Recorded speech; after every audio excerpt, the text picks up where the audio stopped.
Touring talkies ரசிகர்களுக்கு வணக்கம். வாங்க லென்ஸ் நிகழ்ச்சிக்கு போகலாம்.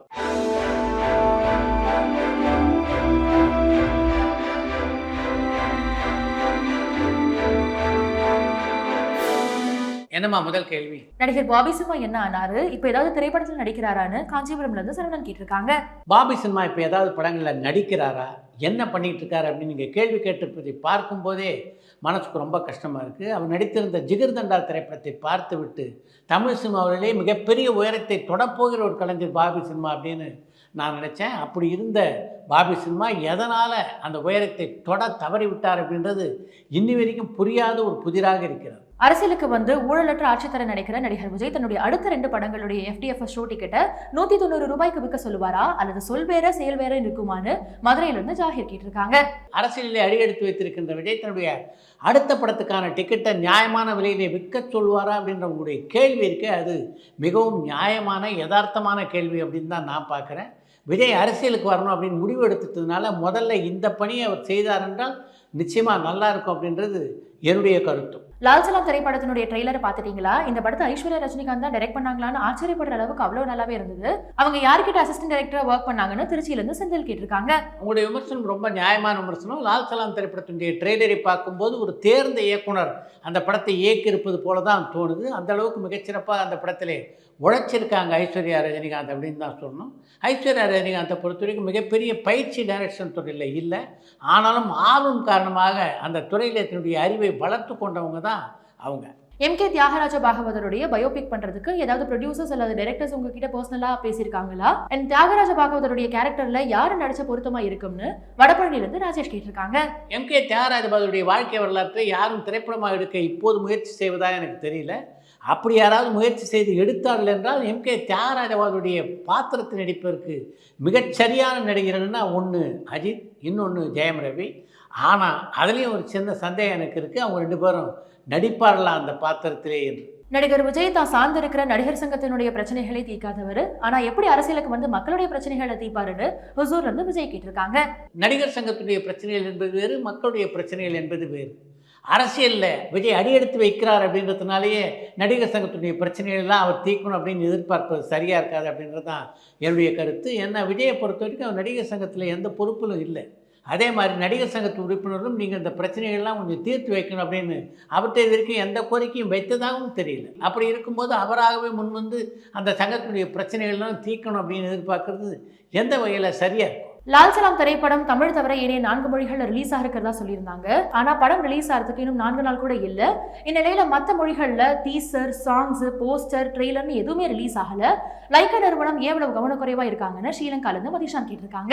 லால் சலாம் திரைப்படத்தினுடைய ட்ரெய்லர் தமிழ் தவிர மற்ற மொழிகளிலே வெளியாகாது தெலுங்கு திரைப்பட ரசிகர்கள், இந்தி திரைப்பட ரசிகர்கள் மத்தியிலே மிகப்பெரிய ஏமாற்றத்தை ஏற்படுத்தியிருக்கிறது அப்படின்றது உண்மைதான். லைக்கா புரொடக்ஷன்ஸ் நிறுவனத்தில் எதனால் மற்ற மொழிகளிலே லால் சலாம் படத்தினுடைய ட்ரெய்லரை வெளியிடலை அப்படின்றத பற்றி அறிவிச்சாங்கன்னா நல்லாயிருக்கும். நடிகர் சிம்பு மேல பல தயாரிப்பாளர்கள் பல சந்தர்ப்பங்கள தவறான விமர்சனங்கள் வச்சிருக்காங்க.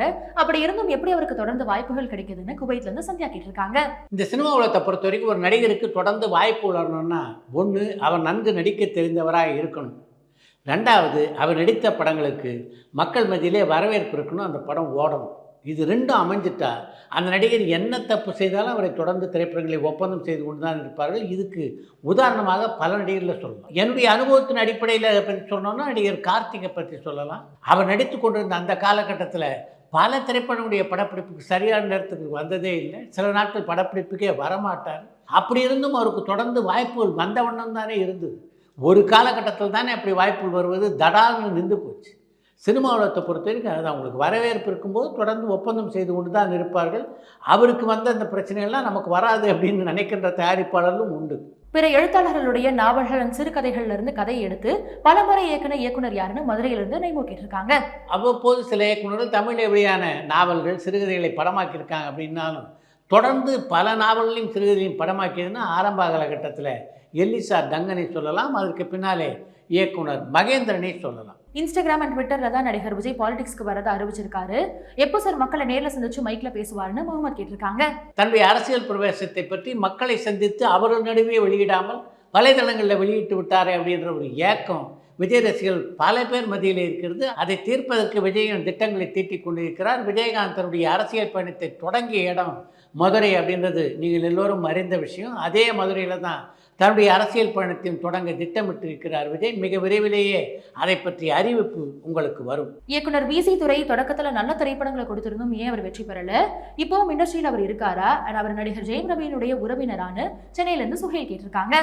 ஆரம்பத்திலே பல நல்ல படங்களை இயக்கிய விஎஸ் துரை இன்றும் தொடர்ந்து திரைப்படங்களை இயக்கி கொண்டுதான் இருக்கிறார். அவருக்கும் ஜெயம் ரவிக்கும் எந்த உறவும் இல்லை. திரைப்படங்கள்ல அடி உதை தான் தீர்வுன்ற மாதிரியான ஒரு பிம்பத்தை கட்டமைக்கணுமா? ஏன்னா ஒரு பிரச்சனை வரும்பொழுது நீதிமன்றத்தை நாடுறது, போலீஸ் கிட்ட உதவி கேட்கிற மாதிரியான நடைமுறைகளை வச்சு சுவாரஸ்யமான மாஸ் காட்டுற மாதிரியான திரைக்கதைகளை உருவாக்க முடியாதான்னு பண்ருட்டில இருந்து ராகுல் கேட்டிருக்காங்க. அடி உதை வன்முறை இவைகள் எல்லாம் இல்லாமலும் ஒரு நல்ல திரைப்படத்தை நிச்சயமா உருவாக்க முடியும்.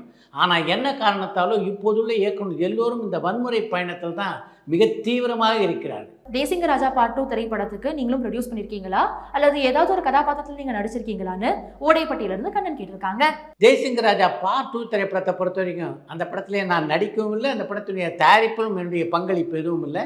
அந்த படத்தை இயக்குகின்ற என்னுடைய மிகச்சிறந்த நண்பர், அவ்வளவுதான். நடிகர் எஸ்.ஜே. சூர்யாவினுடைய லைனப் சொல்லுங்க, அடுத்து எந்த மூவி ரிலீஸ்க்கு ரெடியா இருக்குன்னு ஹொசூர்ல இருந்து நதீம் கேட்டிருக்காங்க. சங்கருடைய இயக்கத்திலே தமிழிலே உருவாகி கொண்டிருக்கின்ற இந்தியன் 2, தெலுங்கிலே உருவாகி கொண்டிருக்கின்ற கேம் சேஞ்சர் ஆகிய 2 திரைப்படங்களில் முக்கியமான கதாபாத்திரத்திலே நடித்து கொண்டிருக்கிறார் எஸ்.ஜே. சூர்யா. இது நீங்களாக விக்னேஷ் சிவன் இயக்குகின்ற படத்திலும் முக்கியமான கதாபாத்திரத்திலே அவர் நடிக்கிறார். அந்த படத்திலே கதாநாயகன் நடிப்பது பிரதீப் ரங்கநாதன். இந்த 3 படங்கள் நீங்களாக ஒரு தெலுங்கு படத்திலும் நடித்து கொண்டிருக்கிறார் அவர். நடிகர் பாலாஜியினுடைய தயாரிப்புகள்ல நடிகர் சிவாஜி கணேசன் சார் நடிச்ச திரைப்படங்கள்ல நடிகர் நம்பியார் சாரும் நடிச்சிருக்காரான்னு கள்ளக்குறிச்சியில இருந்து தவமணி கேட்டிருக்காங்க. உங்களுடைய கேள்வியை படித்ததுக்கு அப்புறம் தான் கே பாலாஜியுடைய ஏதாவது ஒரு படத்திலே நம்பியார் நடித்திருக்கிறார் அப்படின்னு நான் கூர்ந்து அந்த பட்டியலை பார்த்தேன்.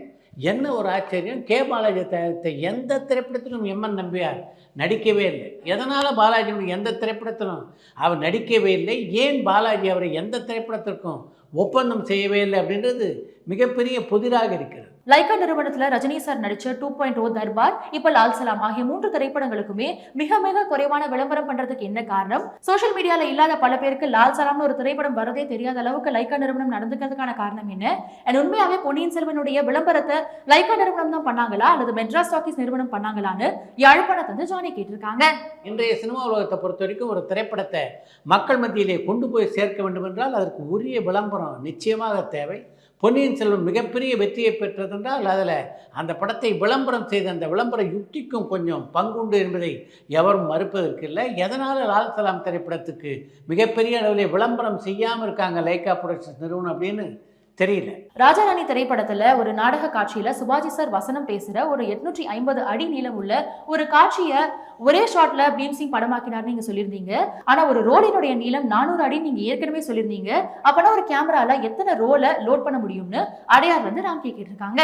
ராஜாராணி திரைப்படம் உருவான காலகட்டத்தில் அந்த காட்சி மிச்சல் கேமராவில் தான் படமாக்கப்பட்டது. மிச்சல் கேமராவில் 1000 அடி ஃபிலிம் சுருளை தாராளமாக பயன்படுத்த முடியும். ஏரி 2 ஏரி 3 கேமராக்கள் வந்ததுக்கு பின்னால் தான் 400 அடிக்கு மேலாக ஃபிலிம் ரோலை பயன்படுத்த முடியாத ஒரு சூழ்நிலை ஏற்பட்டது. நகைச்சுவை நடிகரா வந்து ஹீரோவான கருணா சார் இப்பவும் திரைப்படங்கள்ல நடிக்கிறாரா? அவரோட நீங்க பழகின அனுபவம் அவரை பத்தின நிறைய தகவல்கள் இருந்தா ஷேர் பண்ண முடியுமான்னு திருமலை வாயிலிருந்து சுந்தரவர்தன் கேட்டிருக்காங்க. பொதுவாக கருணாஸ் இப்போது அதிகமான திரைப்படங்களில் நடிப்பதாக தெரியல. அவராக பட வாய்ப்புகளை குறைத்து கொண்டு விட்டாரா அல்லது உரிய அழைப்புகள் இப்போதுள்ள இயக்குநர்கள்டேருந்து அவருக்கு வரவில்லையா அப்படின்னு தெரியல.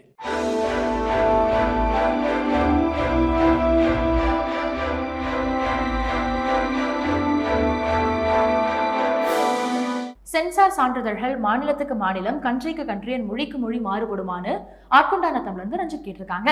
தணிக்கை குழுவை பொறுத்த வரைக்கும் மாநிலத்துக்கு மாநிலமோ அல்லது மொழிக்கு மொழியோ எந்த வேறுபாடும் இல்லை என்றாலும் நாட்டுக்கு நாடு பல வேறுபாடுகள் இருக்கின்றன. இந்திய தணிக்கை சட்டம் வேறு, அமெரிக்க தணிக்கை சட்டம் வேறு, சிங்கப்பூர் தணிக்கை சட்டம் வேறு, மலேசிய தணிக்கை சட்டம் வேறு. அடுத்து இன்று ஒரு தகவல். தமிழ் சினிமாவிலே ஒரு கதாசிரியராகவும் இயக்குநராகவும் மட்டும் இல்லாமல் ஒரு நடிகராகவும் பல வெற்றிகளை குவித்தவர் தான் விசு. அப்படிப்பட்ட விசுவை முதலாக திரைப்படத்திலே அறிமுகப்படுத்திய பெருமைன்னா அது இயக்குனர் எஸ்பி முத்துராமலிங்க சேரும். குடும்பம் ஒரு கதமோ அப்படின்ற விசுவுடைய நாடகத்தை திரைப்படமாக்குவது அப்படின்னு முடிவெடுத்தார் எஸ்பி முத்துராமன். அப்படி முடிவெடுத்தவர் அந்த நாடகத்தில் மிக முக்கியமான கதாபாத்திரத்தை நடித்த விசுவை அந்த படத்திலே நடிகராக அறிமுகப்படுத்துவது என்றும் முடிவெடுத்தார். ஆனால் அந்த முடிவுக்கு அப்போது பல தரப்பிலிருந்தும் எதிர்ப்புகள் கிளம்பின. நாடகம் என்பது வேறு, சினிமா என்பது வேறு. நாடகத்தில் ஒரு அசாத்தியமாக நடிச்சிட்டார் அப்படின்றதுனால சினிமாவுக்கு அறிமுகப்படுத்தினீங்கன்னா நிச்சயமாக பிரச்சனைகள் வரும். நல்லா யோசித்து செய்யுங்க என்று பல பேர் எஸ்பி முத்துராமனுக்கு ஆலோசனை கூறினார்கள். குடும்பம் ஒரு கதமும் கதையை பொறுத்த வரைக்கும் அந்த கதாபாத்திரத்தில் விசு அப்படியே ஊறி இருக்கார். அதனால் அந்த கதை திரைப்படமாகும்போது அதில் அவர் நடித்தா தான் சரியாக இருக்கும். அது மட்டும் இல்லாமல் விசுவை திரையுலகத்துக்கு அறிமுகப்படுத்துவதற்கு இதை விட சரியான பாத்திரம் அமையாது அப்படின்னு அவங்களுக்கெல்லாம் பதில் சொல்லி எஸ்பி முத்துராமன் விசுவை அந்த திரைப்படத்திலே அறிமுகப்படுத்தினார். அதற்கு பின்னாலே விசு எப்படிப்பட்ட ஒரு வெற்றிகரமான நடிகராக இந்த சினிமா உலகிலே வலம் வந்தார் என்பது எல்லோரும் அறிந்த ஒரு விஷயம்.